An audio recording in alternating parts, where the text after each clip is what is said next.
Trying to match the book a little today. Do you see it? Hello everyone, how are you doing? I hope that you are doing so very well. Today I'm here to talk to you about A Court of Thorn and Roses by Sarah J. Maas. You've probably seen this book a lot. It's been making its rounds around the booktube community, mostly because of Sarah J. Maas. If you haven't read the Throne of Glass series, I highly recommend it. It's one of my all-time favorites. But a lot of people have read that series, so everyone was pretty excited for A Court of Thorn and Roses. And let me tell you, this book did not disappoint. As usual, I only have about the bare minimum of notes for this book, and I'm going to attempt to get through this whole review without just squealing about everything, because that's essentially how I feel about this book. The first part will be non-spoilery, so don't you worry. Then I'll jump into the spoilery section. I promise you will have enough warning. I will tell you when it's coming and you'll be able to pause the video and just stop it. So let's just talk about this book. First of all, I really loved this book. This is a new adult fantasy book. I think it's on the lower spectrum of new adult and what you expect from new adult and all of the steaminess. It's a little bit more reserved in this book at least, and our main character is 19 years old, so new adult. The main character's name is Feyre, and she lives in a country world called Prythian. Centuries ago, Prythian was ruled entirely by Fae, but then the humans stood up to them, revolted against them, and the humans won. Feyre lives in a village that is pretty stinking close to the borderline between the Fae territory and the mortal territory. Her family used to be really well off, but now they are very much in poverty. Her older sisters and her dad haven't really learned how to deal with it, even though they've been in poverty for years and years, so Feyre is left to take care of them. The book opens in a very Katniss Everdeen hunting scene kind of feel. It's the middle of winter, so Feyre is trying to find some sort of animal that will provide for her family and feed her family. She sees a doe, she's about to kill it, and then sees a wolf and decides to kill the wolf so that she can have the doe for her family. And that night, a mysterious beast bursts into her house. He tells her that the wolf she killed was Fae, and she either needs to die as retribution or go and live with him in the fairy world. She obviously chooses the latter because she don't really want to die, and the rest is history. There is a Beauty and the Beast vibe going on in this book. Fairy tale retellings are one of my all-time favorite things, so that is one reason that I love this book. Another reason is world building. There are different courts in this fairy realm, such as the day court, the night court, the winter court, and Feyre spends most of her time in the spring court at Tamlin, the beast who took her's estate. At that estate, she also meets Lucian, who is super sassy and wonderful and also redheaded, so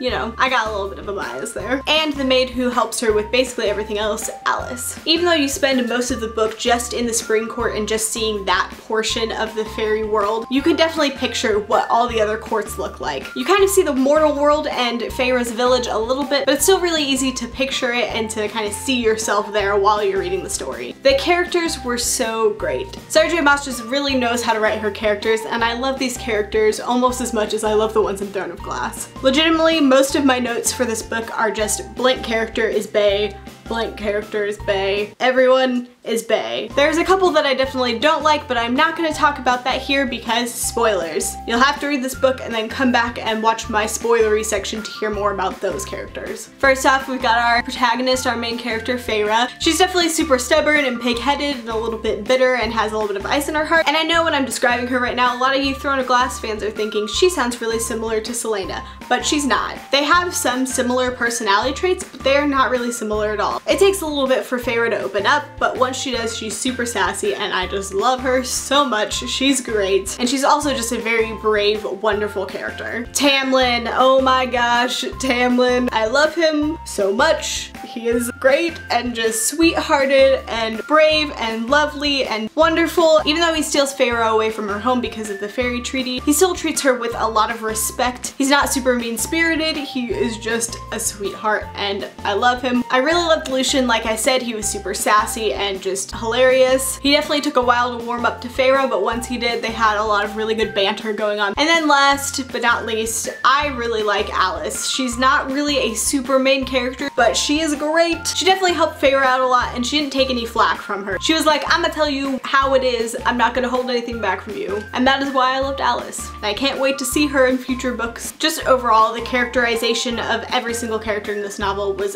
phenomenal, so great. Sarah J. Maas is really talented and wonderful at writing characters and writing characters you really fall in love with even through their flaws. The story is really great. It has its slow moments because you're just trying to get to know the characters and it's building it up, but it's still one of those that you don't don't want to put down because you're like, I just want to know what happens. Especially towards the end, it gets a lot more exciting. Even through its slow parts, it is exciting. So everything, it's everything, the whole package. The main thing that I really loved about this is that though it is a Beauty and the Beast retelling, it doesn't highlight an abusive or manipulative relationship. In a lot of retellings and in the original fairy tale, the Beast is usually really harsh and really mean-spirited and frankly quite emotionally abusive. Then through just love and getting to know each other, the Belle character changes the Beast and then he's a completely different character. And let me just say, I hate that trope. It's really damaging and harmful to people that read it and get the idea that they can change a person because you can't change a person. And this doesn't have that, and I was so happy about it. Even though Tamlin is kind of scary the first time he meets Feyre and steals her out of her home, he's not emotionally manipulative and he's not abusive. He's super nice right from the start, and he continues to try to be nice even though Feyre shuts him out most of the time. He is just nice and great and not at all like the normal Beast character that needs changed. Okay, getting that off my chest. Now we're gonna move on to spoilers, so if you haven't read this book, go away. Peace out. Bye Felicia. You don't want to hear the spoilers, go read the book and then come back. As usual, gonna start with the biggest thing, Rhys. I definitely didn't really like Rhys at the very first, but then once you kind of see more of his motivations and see more of what's happening beneath the surface of him, you like him a little bit more. Though he is kind of like the evil character in this book, he was like the likable evil person. You know, he's just wanting to overthrow Amarantha and doing it in his own way. He's a little bit morally ambiguous there, but I can already see a love triangle forming between Feyre and Tamlin and Rhys. I don't want that to happen, guys. I can't handle a love triangle like that. I love Tamlin too much and I want him and Feyre to be together forever. No Rhys. I don't want that, but I know it's gonna happen and I'm so mad about it. As soon as we met him, I saw it coming and I was like, no. Don't go there. It's going there. At the very end of the book, when Rhys looks at her as he's going away and just gets like a shock punch to the gut, that's when he realized she's his mate. That's my theory on that whole thing. They wouldn't have talked about mating and marriage at the beginning of the book if it wasn't gonna come up later, and I think that is what happened. I think he saw her and was like, crap, she's my mate and she's in love with Tamlin. What am I gonna do? There's gonna be struggles with this in later books and I'm not really happy about it because I love Tamlin.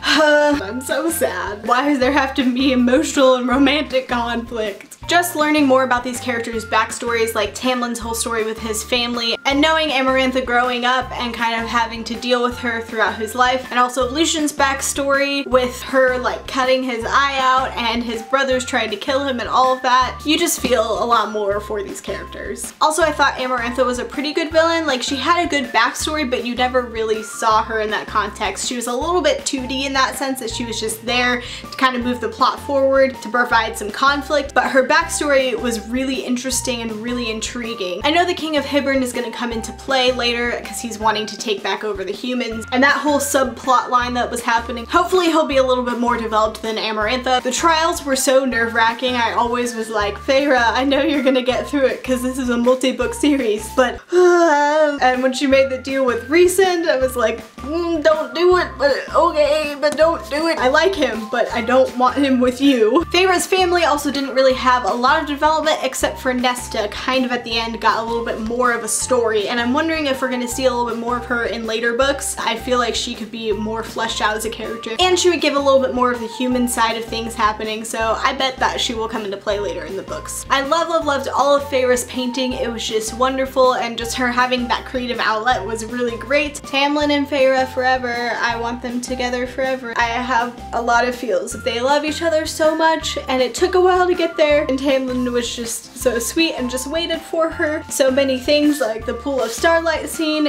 and the scene at the Fire Night thing. All of the scenes with Tamlin fighting off the evil fairies, the Naga, to save Feyre. There's just a lot of feels with their relationship for me. I can't coherently talk about it. There's a little bit of a morally ambiguous side to Tamlin though, with the whole lying to Feyre about the fairy contract. He was doing it so that he would be freed, not actually because there was a contract. Like, were they under an obligation to lie to her about that stuff? Because he said that he had never intentionally lied to her, but I guess they kind of had to lie to her. The spell prevented them from talking about certain things. She had to fall in love with him of her own accord. How does that magic of that thing play in. That was kind of skirted over at the end of the book, so I'm wondering if there's going to be a little bit of a conflict involving that. And also, why does Tamlin have a heart of stone? Was that part of the spell, or was that just a Tamlin thing that's always been there for him? What are these things? I need my questions answered, guys. I need them answered. Last thing, Feyre becoming Fae. That scene was just so touching and so moving, and I loved it so much because they were all really grateful to her for saving them and for helping them, and then they just turned her into a Fae because that was the only way they could save her. Oh my gosh. There were just so many times I cried in these books, and that was one of them. But mostly all of Tamlin and Feyre's relationship building, that was a lot of emotions. I'm really interested to see how she does as being Fae, and I'm wondering if that theory, you know, about Rhys kind of being her mate, if that was because she turned into Fae, now she is his mate, and she was Tamlin's mate when she was just human. Just some theories there. I think her turning into Fae is just gonna change things romantically because she's gonna be a little bit of a different person because of being Fae now. So that's all I'm gonna talk about for this review, kind of more of a fangirling session, but a review nonetheless. There's probably a lot of things I missed or forgot, so feel free to talk to me down in the comments. If you're gonna spoil something, there is a way you can do it without everybody seeing it. Just put spoilers in your comment, then enter down a bunch of times, then talk about it so it'll be below the cut. Please don't intentionally spoil anyone. Don't just go and comment on people's posts and spoil them. I do not want this video to be so spoilery in the comments that people can't watch it. Be nice, be kind to people when it comes to spoilers. Thank you so much for watching this video, and I'll see you next time. Bye.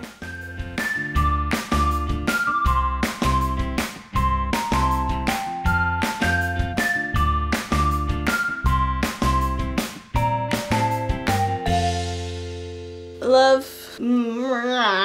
Stop barking. Wow, I cannot say this section. Such as. Words. This book is my babe. Babe. Babe. Boom.